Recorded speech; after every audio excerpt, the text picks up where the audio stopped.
యేసయ్య మనసు కలిగి ఉంటే ఆటోమేటిక్గా ఏక మనసు వస్తుంది.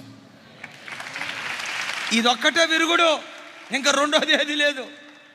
సంఘానికి వచ్చే ప్రతి బిడ్డ యేసయ్య మనస్సు కలిగి ఉంటే సంఘంలో ఆటోమేటిక్గా ఏక మనసు వస్తుంది. పెద్దగా చెప్దాం ఆమేన్. యేసయ్య మనసు ఎంత గొప్పదో తెలుసా? అందరం భోజనం చేద్దాం కూర్చోండి అని అన్నారు. అందరూ మంచి బట్టలు వేసుకొని భోజన పంక్తిలో కూర్చున్నారు.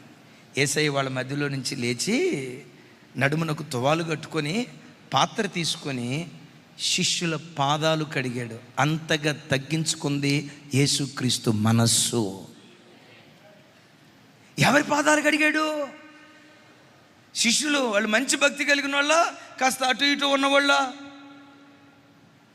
మరలా అడుగుతున్నా, మంచి భక్తి కలిగిన వాళ్ళ, కాస్త అటు ఇటు ఉన్నవాళ్ళ? మంచి భక్తి కలిగిన వాళ్ళ.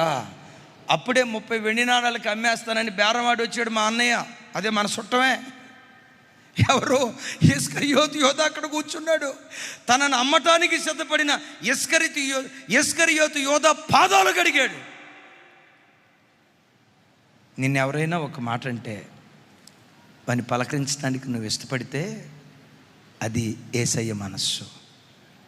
నీకెవరైనా కీడు చేసిన వాళ్ళకు కూడా నువ్వు ప్రేమను పంచడానికి సిద్ధపడిన వ్యక్తి, నిన్ను తిరస్కరించి, నిన్ను అవమానంగా మాట్లాడి, నిన్ను ఎగతాళిగా మాట్లాడి, నిన్ను తృణీకారంగా మాట్లాడి, నిన్ను సిలువకు అప్పగించే వ్యక్తులు ఎవరైనా నీ బ్రతుకులో ఎదురైతే వాళ్ళకు కూడా నువ్వు ప్రేమను పంచగలిగే స్థితిలోకి వెళ్తే అదే యేసుక్రీస్తు మనస్సు.